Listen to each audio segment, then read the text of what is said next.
Sahabat Bawaslu, berjumpa lagi dengan saya Nadia di program acara Ronde, Rona-Rona Demokrasi. Kali ini kita akan membahas mengenai tentang identifikasi permasalahan pemilu dan pilkada dalam ranah sengketa. Ingin tahu bagaimana keseruan diskusi saya pada pagi hari ini? Yuk ikutin terus kegiatan Ronde, Rona-Rona Demokrasi. Selamat pagi Pak Agung. Pagi Nadia. Bagaimana kabarnya Pak? Alhamdulillah baik dan sehat selalu. Dan saat ini saya sudah bersama dengan Ketua Bawaslu Kota Salatiga. Beliau adalah Bapak Agung Ari Mursito. Selamat pagi Pak Agung. Selamat pagi. Gimana kabarnya Pak? Alhamdulillah baik dan sehat Sehat ya selalu. Pak ya. Nah ini kita ngobrol santai nih ya Pak ya, sambil menikmati pemandangan dan suasana di pinggir sawah. Kali ini kan kita akan membahas tentang identifikasi permasalahan pemilu dan pilkada dalam ranah sengketa Pak. Ada beberapa pertanyaan yang saya ingin tahu, nah, makanya saya pengen nanya ke Bapak langsung nih. Yang pertama Pak, yang ingin saya tanyakan mungkin bisa dijelaskan tentang identifikasi permasalahan pada sengketa antar peserta dengan peserta lainnya, bahwa PSAP merupakan permasalahan pemilu dan pilkada. Itu seperti apa Pak? Ya. Kalau kita mencermati kata identifikasi ini, berarti kan dari sisi pengawas itu harus melakukan pemetaan potensi permasalahan yang akan muncul dalam setiap tahapan. Nah biasanya setelah itu kemudian nanti muncul tindakan, misalnya nanti ada koordinasi, ada supervisi, ada bimbingan dan lain-lain, sehingga nanti kita bisa melakukan pemetaan masalah, dan nanti hasilnya kita akan lebih fokus pada strategi pengawasannya. Jadi kalau di Bawaslu sendiri terkait pemetaan ada indeks kerawanan pemilu. Nah kadang memang di masyarakat itu masih muncul bahasa, misalnya kayak dari penyelenggara itu kita menyebutnya TPS rawan. Nah arti dari TPS rawan ini akan berbeda dengan TPS rawan dari aparat keamanan. Kalau kita misalnya terkait TPS rawan itu kemarin ada misalnya ada pemilih yang melakukan coblosan 2 kali, terus kekurangan logistik, lalu ada terkait dengan praktek politik uang. Nah ini kan kemudian kita masukkan dalam TPS rawan. Nah terkait dengan tadi sengketa antar peserta, ini memang di Salatiga untuk tahun 2020 tidak ada pilkada, tidak ada pemilihan.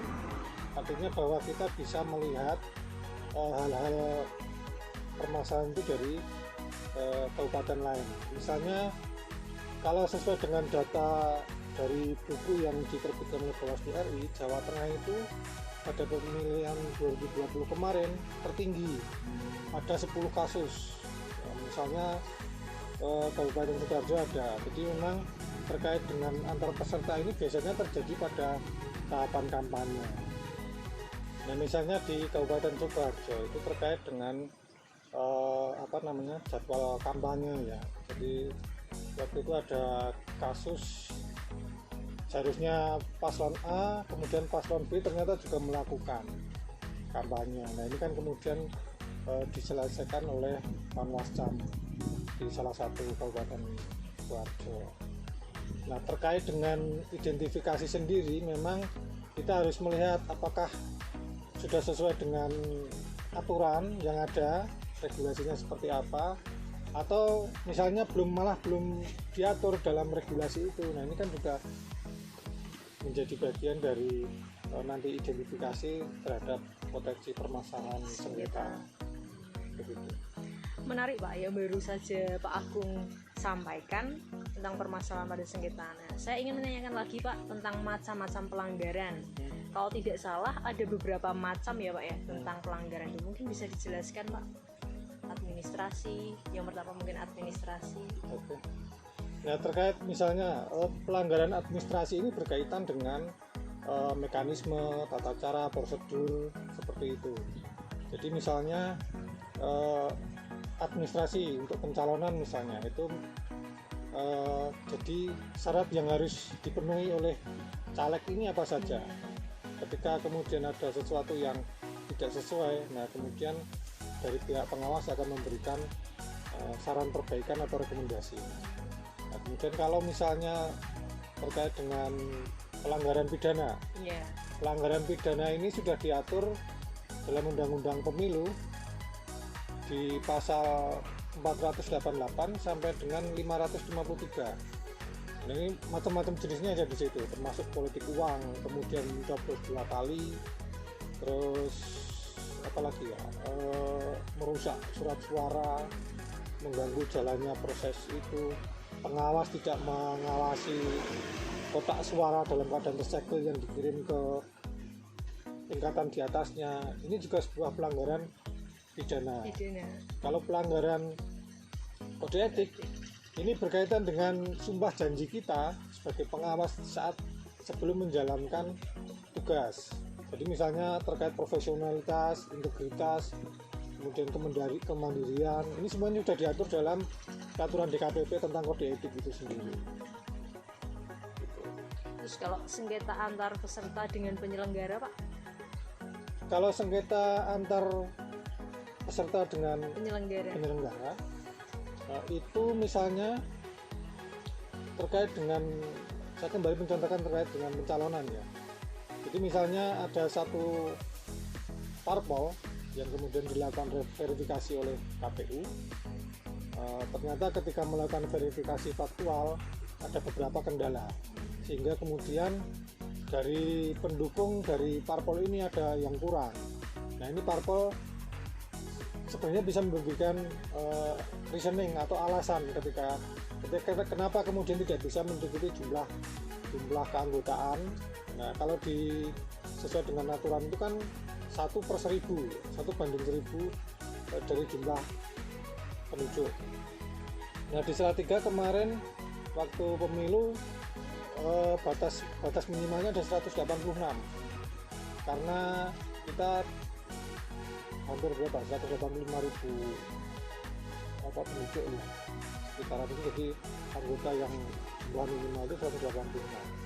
Nah, ini kadang ketika melakukan verifikasi tidak ketemu, terus dengan berbagai macam alasan seperti itu, ini bisa ketika kemudian ini seharusnya ada orangnya, tapi kemudian parpol bisa mendorong atau dengan cara-cara tertentu yang kemudian mereka mengajukan permohonan kepada Bawaslu. Kemudian kita akan proses setelah kita menerima data dan kelengkapannya gitu. Terus Pak, selanjutnya kalau sengketa mengenai penetapan hasil pemungutan suara, biasanya permasalahannya apa itu Pak? Pelanggaran yang terjadi di dalamnya? Pengalaman di Salatiga itu memang ya sebenarnya kan dari MK sudah memberikan persyaratan berapa persen yang harus ketika paslon ini bisa mengajukan sengketa di MK ya. Kalau itu hasil pemungutan, hasil suara itu hasil pemilihan itu kan semuanya ke MK. Nah itu jadi misalnya kasus di Salatiga itu kemudian salah satu paslon mengajukan sengketa karena terjadi selisih suara yang sangat masuk persyaratan ya. Waktu itu hanya selisih sekitar 998 suara. Jadi ini kan sudah masuk persyaratan dari MK, dia mengajukan. Nah kemudian ini tinggal nanti buktinya seperti apa, di lapangan seperti apa, terus nanti yang dibawa ke MK seperti apa, ini kan kita baru tahu. Nah dari jajaran Bawaslu ini sebagai pemberi keterangan juga nanti akan memberikan jawaban melalui MK, baik nanti ketika kita diundang sidang bisa datang langsung atau kemudian hanya dengan lisan. Jadi artinya itu dibacakan oleh majelis.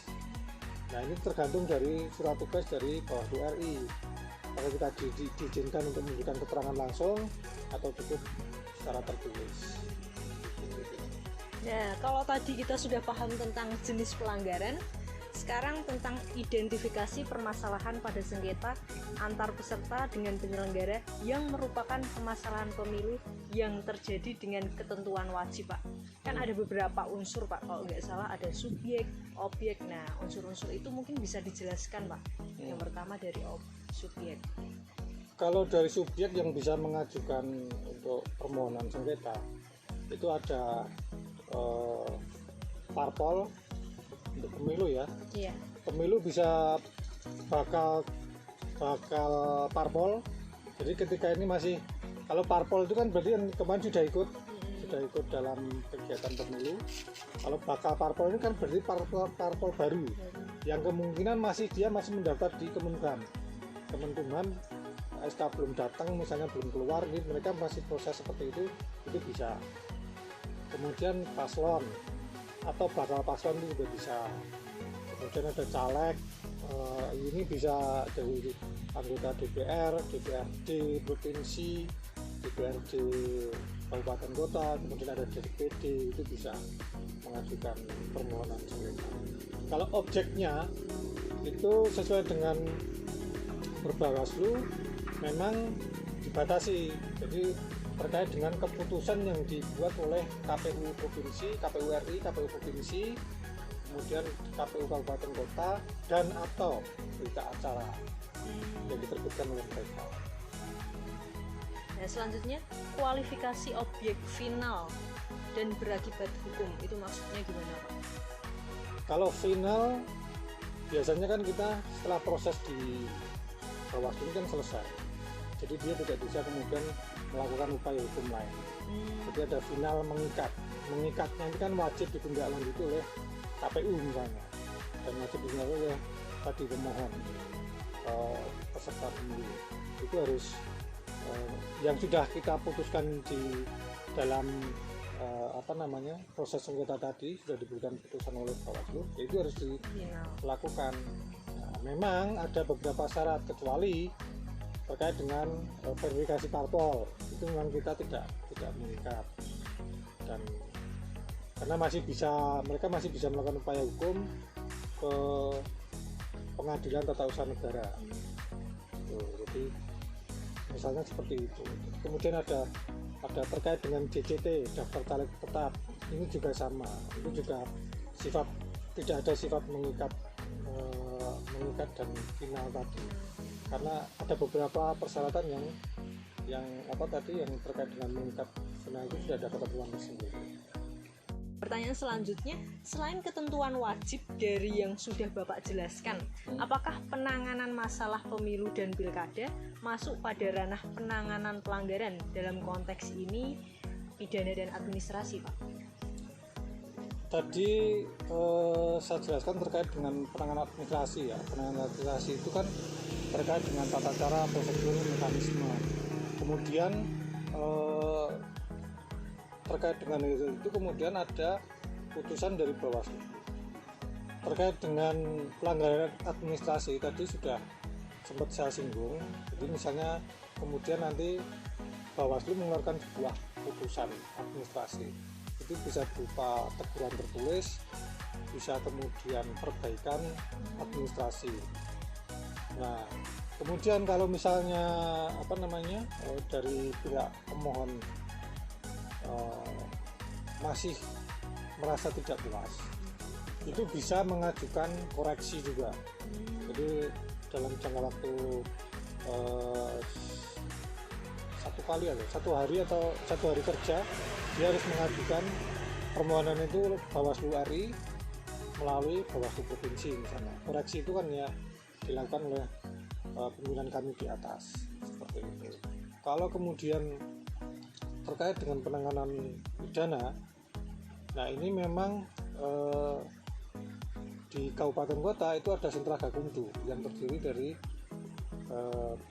pengawas, kemudian ada dari kepolisian, ada dari kejaksaan. Ini melalui proses di sana baru nanti kita lakukan kajian awal, menentukan pasal-pasal pidananya seperti apa, pelanggarannya macam seperti apa. Ini prosesnya akan terus berjalan di sana sampai kemudian nanti yang memberikan putusan itu adalah dari pengadilan. Kalau di Salatiga berarti pengadilan negeri dengan majelis yang dibentuk secara khusus oleh ya pengadilan. Nah, masih terkait tentang putusan nih Pak. Kalau putusan pidana itu yang membuat itu siapa Pak? Dari pengawasnya sendiri atau ada pihak-pihak lain seperti itu? Tidak, kalau dari pengawas tidak. Jadi kita proses untuk sampai untuk menangani pelanggaran pidana pemilu itu, jadi setelah dari Gakumdu nanti ada pembahasan pertama, kemudian pembahasan kedua dilimpahkan kemudian kepada kepolisian, untuk kemudian pembahasan ketiga ini sampai semua syarat terpenuhi baru sampai diajukan ke jaksa kemudian dilimpahkan ke pengadilan negeri. Nah baru setelah itu nanti ada putusan dari pengadilan negeri, ada majelis khusus. Berarti itu putusannya bentuknya seperti apa Pak? Sistematikanya dari pengawas sendiri atau dari? Tidak, dari pihak pengadilan sendiri. Oh, dari pengadilan. Ya, sesuai dengan aturan di sana. Aturan Mahkamah Agung. Pertanyaan terakhir Pak, bisa dijelaskan mengenai penanganan administrasi pada pemilu dan penanganan administrasi pada pilkada? Maksudnya masing-masing dengan putusannya itu seperti apa Pak? Kalau di pidana putusannya seperti apa, di administrasi seperti apa? Salatiga memang kami belum pernah menangani hal itu. Ini sebagai catatan khusus lah. Jadi sepanjang pengetahuan saya untuk mengajukan proses pelanggaran administrasi ini bisa terjadi sama seperti pada pelanggaran lain, itu bisa berupa laporan, bisa berupa temuan. Nah ini kemudian nanti kita proses untuk administrasi. Kalau yang menemukan misalnya Panwascam, nanti dilimpahkan ke kami di Bawaslu. Jadi kami yang akan menangani itu. Nah kemudian kalau yang menemukan adalah dari Bawaslu Kabupaten Kota, ini akan dinaikkan penyelesaiannya ke tingkat provinsi. Jadi mereka akan melakukan sidang dan sebagainya nanti di sana. Nah kemudian model putusannya ini tentu dari masing-masing. Misalnya dari Bawaslu Provinsi Jawa Tengah nanti ada sesuai dengan mekanisme, sesuai dengan petunjuk dan arahan dari pimpinan pusat seperti apa. Kalau dari Bawaslu Kabupaten Kota juga akan seperti itu. Nah di buku ini misalnya ini sudah ada beberapa macam contoh putusan. Jadi misalnya dari Sumatera Barat ada, dari Bawaslu Bovendigul ada. Ini yang kemarin ramai kan dari Bovendigul. Sampai akhirnya ada putusan MK untuk dilakukan pembatalan terhadap calon gitu. Kemudian ada Saburai Jua, ini kan juga seperti itu. Jadi kemudian mereka sudah melakukan prosesnya sesuai dengan domain yang dibuat oleh Bawaslu RI, lalu mereka mengajukan juga ke MK dan pada putusan MK juga. Baik Pak Agung, sebelum kita akhiri diskusi kita pada pagi hari ini Pak, mungkin ada pesan dan kesan yang ingin Bapak sampaikan untuk pemilu dan pilkada yang akan datang. Baik, untuk pemilu yang akan datang, saya kira teman-teman stakeholder, teman-teman yang membutuhkan terkait dengan pengetahuan ini, jadi misalnya nanti ada yang mau nyalek, ada yang mau bergabung dalam parpol, ini bisa menyimak jadi video ini atau kemudian semua yang sudah Bawaslu Salatiga publikasikan itu ada rangkaian semuanya. Jadi untuk sengketa sendiri yang terkait dengan divisi sengketa, kita sudah melakukan kegiatan di bulan Maret sampai dengan sekarang. Ini proses seperti itu sangat banyak informasi ilmu yang kita berikan kepada masyarakat dan mereka nanti yang membutuhkan ini sudah kita share, kita publikasikan, kita sosialisasikan kepada masyarakat. Harapannya mereka semua tahu, dan kemudian kita juga berharap dari masyarakat tetap bisa terus melakukan pengawasan partisipatif. Mereka terlibat baik secara langsung ataupun tidak. Jadi ke depan pemilu ini akan menjadi lebih berkualitas lagi. Baik, terima kasih Pak Agung atas waktu dan kesempatannya. Semoga apa yang sudah kita diskusikan pada pagi hari ini bisa bermanfaat buat sahabat Bawaslu yang sedang menyaksikan program acara Rona-Rona Demokrasi ini. Baik, saya Nadia, sampai jumpa.